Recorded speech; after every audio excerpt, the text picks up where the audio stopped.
how are you? Doing all right. How are you? Good. Would you like a map today? That'd be great. Thank you. Have a good day, guys. Thanks. You too. Yeah. That's pretty great. You're now in Yellowstone. So we're on our way to Old Faithful, and so we're heading up to Lewis Lake now. We're gonna pass by Lewis Lake, then go up to Grand Village, and then we're going to go to the west toward Old Faithful, the Upper Geyser Basin. It's a giant park. Yeah, it's very large. I love old maps. It's like, there be monsters, here be dragons. That's the way it should be. Exploring Yellowstone.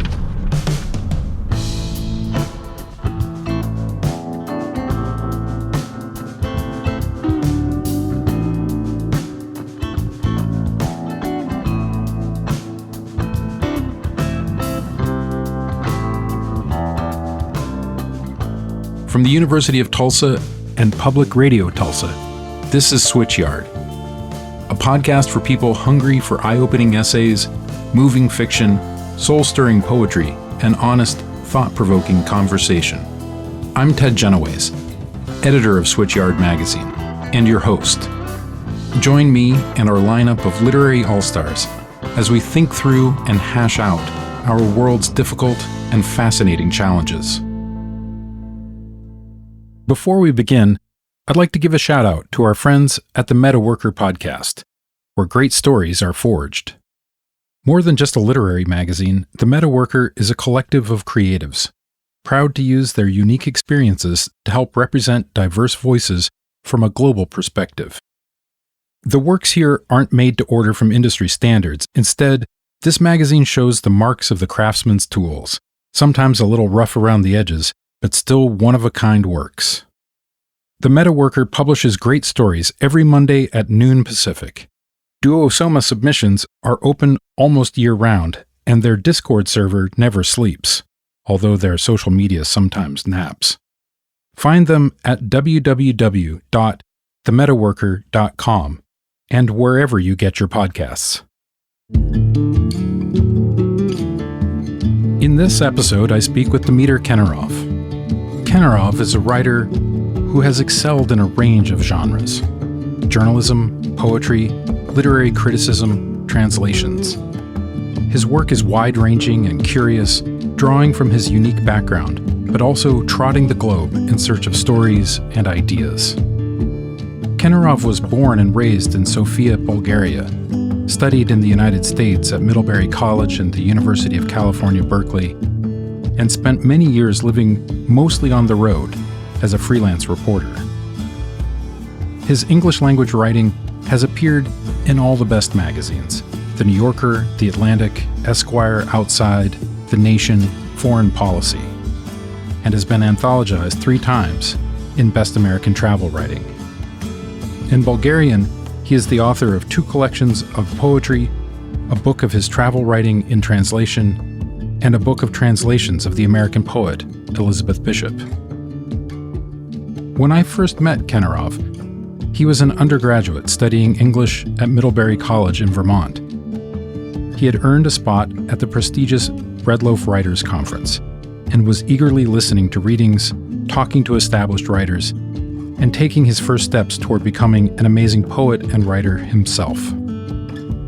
He was also brash and charismatic, and he had a knowledge of world history that would put most senior professors to shame.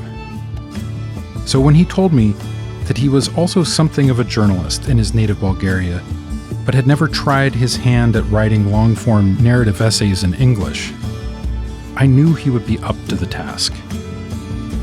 When Serbian strongman Slobodan Milosevic died in 2006, I asked Kenarov if he would consider writing about the significance of his death. That simple suggestion sent Kenarov on the path of writing about Eastern Europe in deep and thrilling ways.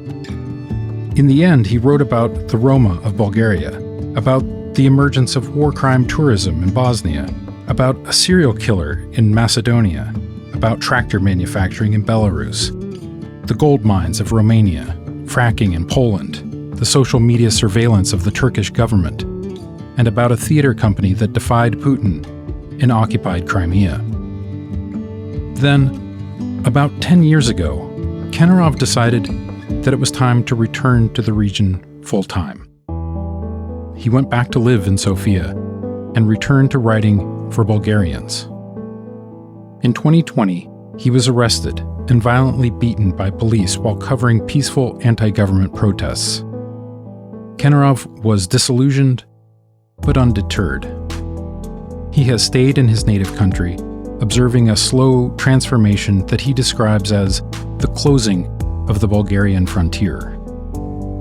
He wrote about this in the inaugural issue of Switchyard magazine, and I spoke with him at the church studio in Tulsa, Oklahoma, while he was in the United States for the Switchyard Festival.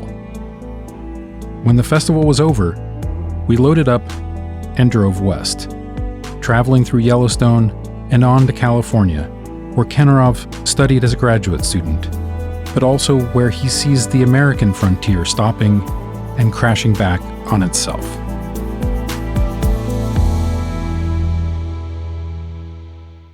Dimiter Kenarov, it's my pleasure to welcome you to the Switchyard podcast.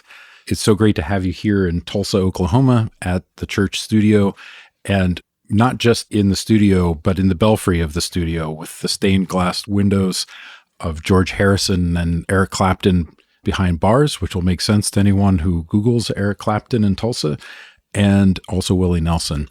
It's a pleasure to be here. Thank you, Ted, for inviting me. I think it's probably only fair to let listeners know that we have worked together a few times over the years. That's an understatement, but yes. Yes. A few times. I think for the people who know you, your reputation is one of a literary explorer, a journalist. You've gone all over the world writing about many distant and complex places, bringing your perspective and your vast knowledge and reading. But before going so far afield, I want to start with the place where you came from. Tell us a little bit about your origins. So I was born in Sofia, the capital of Bulgaria, 1981, a long time ago now, but it was the tail end of the communist regime. So Bulgaria was under the communists from 1944 until 1989 when the Cold War ended and the wall came down. So I was basically the last generation of kids to grow up under the regime. And I was 8 when the regime changed. I was in 3rd grade. So I didn't get indoctrinated too much. We still had to go see the mummy of our dear leader, the teacher of the Bulgarian people, Dimitrov, who was in a mausoleum. His body was laid out, just like Lenin's, in a glass sarcophagus, kind of like Snow White. And we still had to do that kind of stuff. But I don't remember a lot of ideological indoctrination going on or anything like that. And when the regime changed, the 90s began, and that was really the most exciting time. And for me personally, but I think for a lot of Bulgarians as well, it was a very hard time. A lot of poverty. When the regime collapsed, there was this economic hardship, and basically people would stop you in the street and steal your sneakers, and people would go in and look into the trash cans for food. Economically, it was a horrible time. There was no electricity. There was 2 hours of electricity. Sometimes we had no water. We would sleep in the evenings with my parents during the winter with our coats on because there was just no heat. There was no money for anything. The shops were empty. And then we had rations. Basically, it was like post-war kind of period. You could have like 200 grams of bread. It was a hard time, but also a very exciting time. I ended up in an American high school in Bulgaria. It's actually one of the oldest high schools outside of the US. It was founded by missionaries in 1880. And the communists closed it down in 1946. And when the regime changed again, we had the democratic regime come in after 1989. They reopened the school in 1992. So I was entered that school in 1994 as one of the first students to re-enter that school. And it was great. We had a lot of American teachers come in. There was just excitement on the American side as well. People just wanted to suddenly find out what the commies were doing all that time. I had some fantastic teachers, and that's how I learned English, really. I started learning it when I was 13. And you mentioned before your interest in American literature and maybe literature in general seemed to kind of grow out of this opening world of the English language as well. Yeah, I mean, Bulgarian literature was taught in this very conservative, very backward way. We just had to remember all these like critics, what they said about various works. It was extremely boring, and I hated Bulgarian literature classes. So I was not very interested in literature until I got into that American school. And even there, the first years I was just snowboarding most of the time and smoking pot. That was what I was really interested in. But then I had these great teachers who introduced me to American poetry, to some 20th century poets like Theodore Redke and Elizabeth Bishop, James Dickey. And I just fell in love with the way you could question authority in these classes, and we didn't have to regurgitate. And I fell in love with literature, and that was it, really.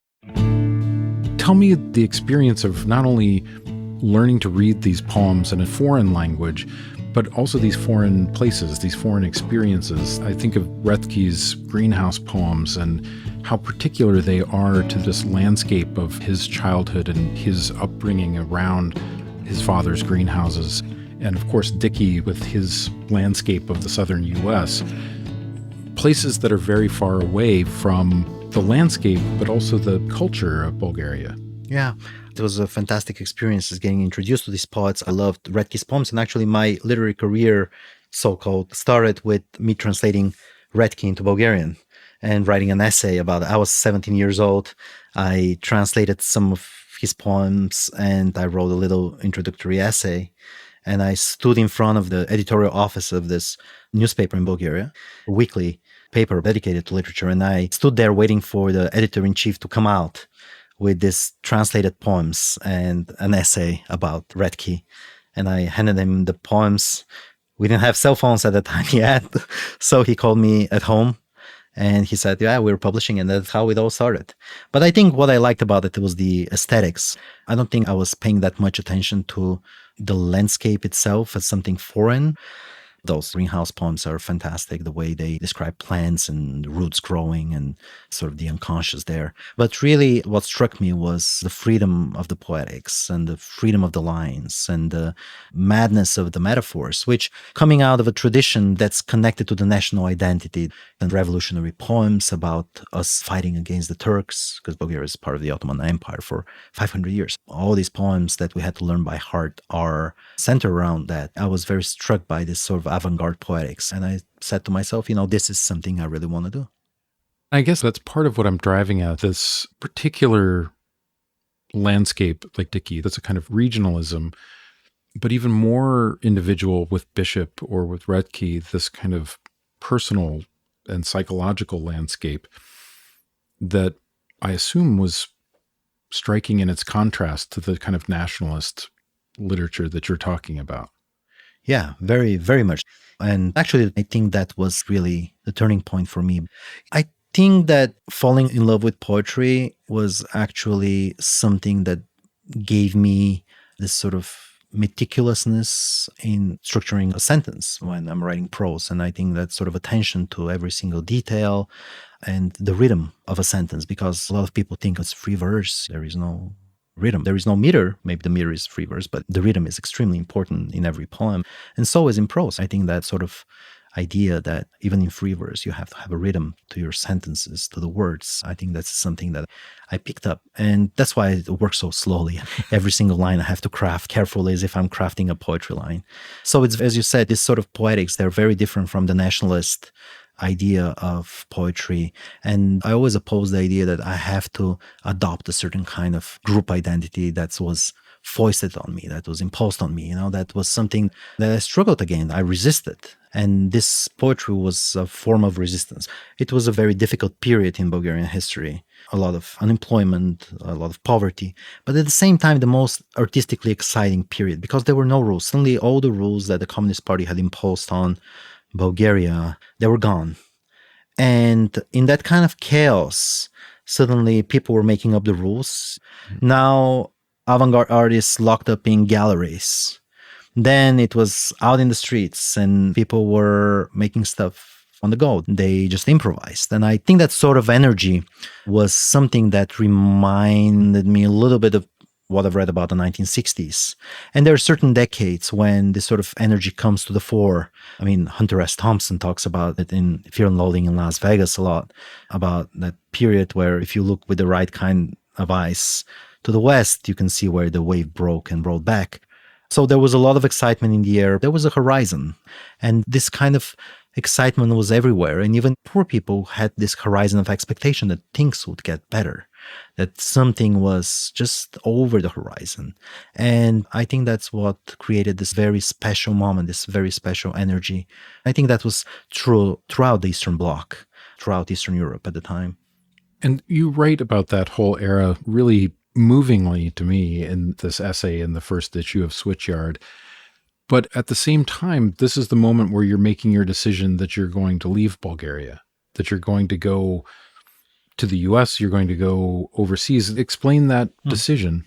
I'm not sure if we decide stuff. I think stuff happens to us. And retrospectively, we've chosen a certain road. That famous Robert Frost poem, The Road Not Taken, people think, it's like, and I chose the road less traveled by, and that has made all the difference. But actually, the speaker remembers, and the two roads equally lay in leaves, no step had trodden black. Oh, I've kept the first for another day. But actually, they were equal in a sense. And it's only in retrospection that we think that we've taken the road less traveled by. And that has made all the difference. Yeah, it's only the looking back. The looking back, exactly. So I'm not sure if I made that specific choice, I'm going to leave Bulgaria. I was just at this American school. So everybody who graduated from the school, or almost everybody, was applying to the States, to different colleges, and it was a thing to do at the time. And I thought, well, great, I can go to another country. And of course, at the time when I was snowboarding and I was reading American snowboarding magazines, and I really wanted to belong to that sort of American culture. So for me, it was not really a choice. It was something that sort of flowed naturally out of what I was doing at the time. And I left on my 19th birthday, 25th of January, 2000. So a little bit before September 11th, a year before that. I was in the States and I went to this small liberal arts college, Middlebury College. And it's a very good school, very expensive, but because it's such a wealthy school, they would offer full scholarships to foreigners like me. And plus, they were in the mountains. I really wanted to snowboard. So that's how I ended up there. And I trust you did plenty of snowboarding while you were there. Quite a bit, yes. So while you were at Middlebury, the new country that you've come to, the America that you've come to discover, undergoes a fairly traumatic change. You mentioned 9/11. At the same time that that's happening, it seems that your view of your role as a writer starts to shift as well. You were an accomplished poet, are an accomplished poet, but you started to look more broadly beyond yourself and approaching a wider world. I've never been actually very interested in writing about myself, even in my poetry. But yeah, it was a dynamic period in American history. I was actually studying abroad. So Middlebury had these programs where you could go for your junior year abroad, and I went to Moscow. And I remember very well, everybody remembers where they were, what they were doing. I had just come back from the theater in Moscow, and this landlady, she's like, what's happening in America? Look at this. And of course, as everybody else, I just couldn't believe what was happening at the time. I started crying, actually, because the truth is that America was my adopted homeland. It's a place that I feel very close to. And I feel close to the literary tradition, but also the ideals of democracy and equality. So I remember coming back to the States afterwards. It was a very different country, for sure. And it's hard to explain sometimes to younger people. I teach in Bulgaria at this American school, and most of my students are born after September 11th. So it's very difficult to explain the kind of traumatic, important event that was. And then I started reading more and more about politics and the world, and going to the protests before the beginning of the Iraq War back in DC and New York. And my mom was even calling me on the phone. If they arrest you there at this protest, they're going to kick you out of the country. They're going to cancel your student visa. And I said, look, if they kick me out of the country for me being a real American and protesting against an injustice, then I shouldn't be in this country. And she said, you're right. So go ahead and go and protest. So I remember also that kind of energy in America. That was very important. September 11th was, I think, that event that made me interested in a much wider world. It was sort of a life-changing event. That's when I started reading more magazine pieces and nonfiction work and being interested in political issues. And in that early reading, what sort of pieces were important to you? Some writers. I remember reading The Atlantic and reading New Yorker and the early correspondence from Iraq that was coming in. I don't think I was specifically zeroing on certain writers. I was just omnivorously reading whatever happened to be around. And then came the Abu Ghraib scandal. That was a big event, something that is almost forgotten today, it seems. But I think that was a crucial moment that changed maybe even more than September 11th. I think the Iraq War and the invasion was really the root issue of the origin of the world that we're living in today. I know it's maybe simplistic a little bit, but the kind of domino effect that happened after the Iraq War, I think that was really the Rubicon moment. And you did report from Iraq directly, but a lot of the reporting that you did was tracing those dominoes as they were falling in other places. Yeah, well, it all started with the death of Slobodan Milosevic, actually, when I was briefly back in Bulgaria, and then you sent me that email when Milosevic, the Serbian leader and dictator, I'm not sure if I can call him a dictator, but definitely an authoritarian figure who was responsible for the civil wars in Yugoslavia in the 1990s. So he had been arrested and taken to The Hague as a war criminal. And then he died in prison. And he wrote me after he died that could I go to Serbia, which is next door to Bulgaria, and report on life in Serbia after the death of Slobodan Milosevic. I had never done anything like long form before. And as I said, I had been reading, of course, The Atlantic or The New Yorker. But then you send me a couple of pieces like, oh, this is what it has to look like. I don't think you knew that I could write prose. It was sort of, you trusted my poetic gifts would translate into some kind of prose writing, I guess. Exactly. I mean, so when we met at Breadloaf, you were a poet at the time exclusively, but you expressed an interest in wanting to write some long form pieces, some maybe travel pieces, and some pieces that take the reader and yourself on a journey. And so it seemed obvious enough to me when you expressed that interest and there's something like the death of Milosevic to put those things together. And you saved my life. I mean, that's the truth. I was trying to be one of those regular writers of fiction and short stories and to invent stuff or to try to take stuff from my life and to adopt it into sort of in a fictional framework. But it didn't work. I was totally bored to sit in my room. Pascal wrote that, our troubles come from our inability to sit quietly in our rooms. And I feel that actually our troubles come from sitting quietly in our rooms for too long. Obviously, I mean room metaphorically, that we are only comfortable in our familiar world, in what's just around us, without trying to push the frontiers and go places that are unfamiliar to us. And that's how you saved my life. You said, try to go to Serbia and write about it. And you sent me some of these long form pieces. And what I did, as what all Bulgarians do generally, I reversed engineered them. I sat down and I started opening scene, this is happening in the second paragraph. You outlined them. I outlined them, yes. And that's how I learned. I had never gone to journalism school. I had no idea how to interview people.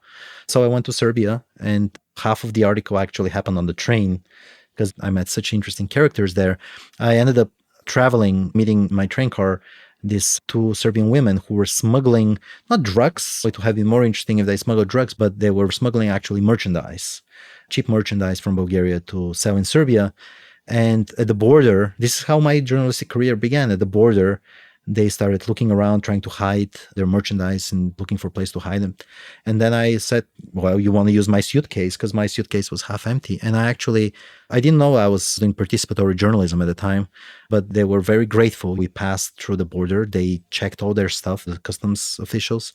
I was looking at this nice Bulgarian boy. Nobody checked me, except it was my passport. They stamped it and that was it.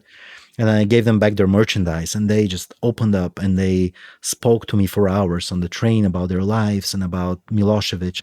And this is how it all started. It's good to start in a profession with a little bit of naivete, a little bit of ignorance even, because you don't know what's possible or what's impossible. Usually when you've been working for too long in a certain profession, you sort of have an idea of the limits or the way things are done. But there, again, my lack of journalistic practice at the time actually helped me to be open to these sort of situations where I didn't have to interview some officials in Belgrade and try to find all the important people who talk to me. I just saw suddenly on the train talking to these women and recording them and putting them in my story. I mean, that's the nature of literary journalism, right? You want to find stories that are relevant, that have some kind of immediacy that people would read. At the same time, you want to find some archetypal figures, things that would extend the lifespan of the article and make it into art. You talk about this lack of journalistic training or expertise. But to me, what was so important was that you, especially as you began reporting around the whole region of Eastern Europe, places where you had facility with language and knowledge of culture, that you were able to see things that American reporters who were there with a fixer, with an interpreter, wouldn't be able to see. And I think of some of the places in your stories where the graffiti that's on the street becomes part of the narrative, or bits of overheard conversation become part of the narrative. Yeah. Things that would just be utterly inaccessible to a well-trained but unfamiliar reporter who has arrived there with an outsider's perspective. I agree with you. I think that one of the reasons I chose to write about my region of the world, and I don't like to confine myself to this national states, not only Bulgaria, but the region, the Balkans, the Black Sea region. I think it's important to understand not only the language of a place, but also the mentality of the people, the spirit of the place. You can read 1,000 books about a place, about its history, sociology. You can be very well versed in these topics, and yet you may know nothing about the mental landscape. And I think that was very important for me, that I was both an insider and also a little bit of an outsider, because I had spent all of this time in the States and I was already writing in English, which creates a sort of a critical distance from your subject. But yes, I do believe that probably can parachute in a place and be able to see something fresh, something, through like a Martian's eyes. But I think if you want to do sort of in-depth journalism, if you want to really understand the place, not to caricature it, not to bring in exotic stereotypes about a certain place, because we all have our stereotypes, our prejudices. We're full of them. But I think that when you know intimately a place, when you know the language, when you know the culture, I think that gives you definitely an advantage in being able to report from there.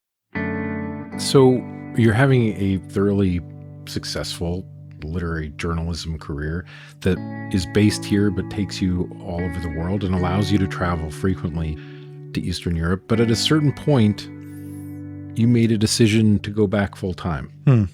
And this, I should say, is maybe the real subject of your essay in Switchyard, is not just this era that you are remembering as a flowering in Bulgaria, but this return and what you see as a change in the country in those intervening years. I think, in a sense, I've always wanted to expand my frontiers, to travel to a new place. And what happens when you end up in California, the westernmost point of the West, and then you feel a little bit that you're late, that the frontiers have been conquered, that somehow America has become this overly complex machine. There's too much of everything. There's too much money, too much poverty, too many guns. And as I write in this essay, I felt like America was sinking under its own weight. And I really felt that even the road less traveled by, this sort of road to self-renewal and to being an original individual, even that was part of a capitalist enterprise where you had to take certain steps, create that sort of persona that could be commodified and sold. And I disliked that. I really wanted a more chaotic place. But I really enjoyed that lifestyle of going to new places and pushing myself and pushing these frontiers and writing literary texts. And I thought maybe I should do that full-time. Moving to Bulgaria full-time because I thought, well, what's west of the West? It's kind of the East. So I might as well, the most American thing I could do is just go back home. Yeah. And you know that T.S. Eliot line where it's like, we will not cease from exploration. At the end of our exploring, we will arrive where we started and know the place for the first time. And I feel that really to know a place, you have to live it first and come back to it. And I was also thinking, is it real freedom to leave a place? Maybe the real freedom is the ability to return to a place. Because we can all leave things, but how free are we to return to them? In retrospect, I'm thinking these things. But of course, at the time, I was just excited to start this journalistic career and to move to Bulgaria, which was still a little bit chaotic.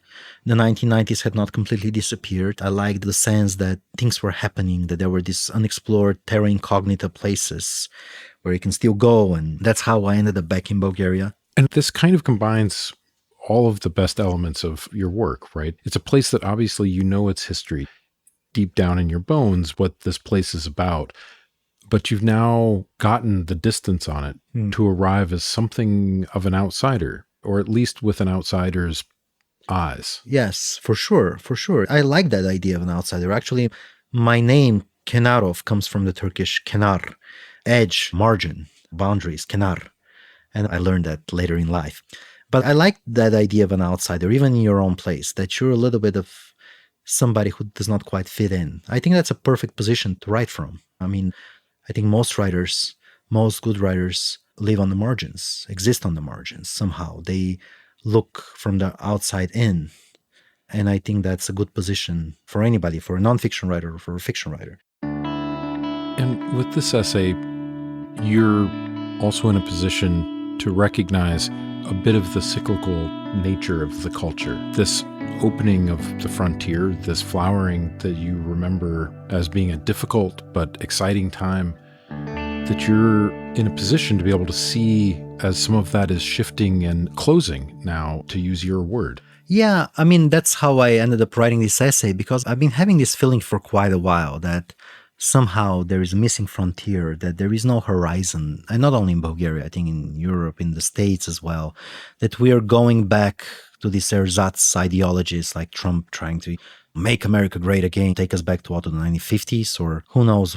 From the 1970s on, it's this Brezhnev period of stagnation in the Soviet Union. And a lot of people had started living in this very repetitive period. There was no frontier, nothing to look forward to. And I think that's why the regime in the end fell apart. There was no belief in something.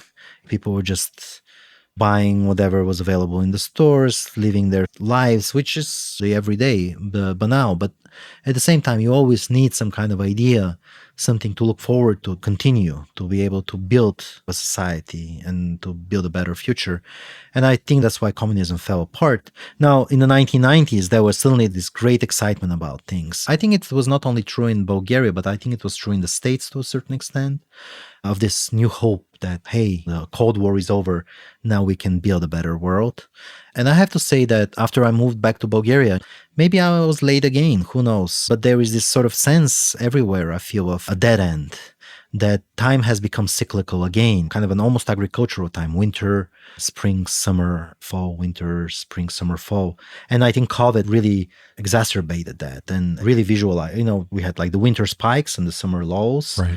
And we were measuring time in seasons, not really moving forward, but kind of moving in this cycle, whether in Bulgaria or in America or in Europe, that there is this sort of cyclical nature of time. Again, that we are stuck and we don't know what to look forward to. And we try to preserve the little that we have still, but there is no grand idea.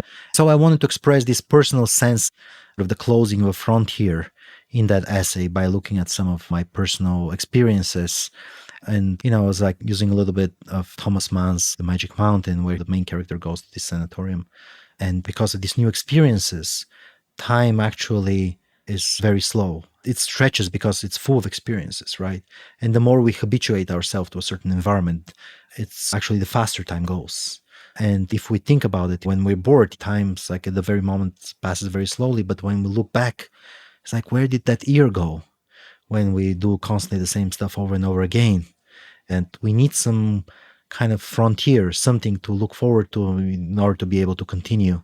And I want to express through that essay that personal feeling of closure and of what it means for me to go back to try to pursue that frontier and constantly find that it has already closed. Before we close, this essay is very much about Bulgaria and about the particulars of your time and experience there. But it's also hard not to interpret the kind of cyclical nature of time there that you're describing as being also a comment on what's happening in the United States right now. Yeah, absolutely. I think even the title, The Closing of the Bulgarian Frontier, is just an example of a bigger condition, of a bigger illness, if you can put it this way, that's more widespread than we think. So in America, of course, I feel that there is something of that as well, that people feel stuck. And sometimes, even that sort of people who vote for Trump and who feel resentful, it seems that they want to be thrown back into time. They don't care in what way. They just want to destroy certain things, certain ways, that certain kind of monotony of things happening in a certain way. And even sometimes people are willing to go to war and to burn down their world in order to feel alive again, in a sense, and to feel that they have something to look forward to beyond the daily experiences. Dostoevsky talks a little bit about that sort of irrational drive in people. And I know it's a little bit of a crazy idea. So why would people's sense of time be translated into this sort of political violence? But I feel that there is something there. At least that's my sense of things. So it's a very personal feeling, but I feel that there's something to it. Well, Dimiter Kenarov, the man from the margins, thank you so much for joining us. Most of all, thank you for making this journey from Bulgaria all the way to Tulsa to be with us here at the Switchyard Festival and on the podcast. Thank you, Ted. It's a pleasure.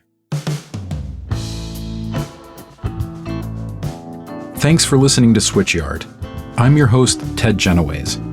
If you liked this episode and you want to support our podcast, please share it with your friends, post about it on social media, and leave a rating and review.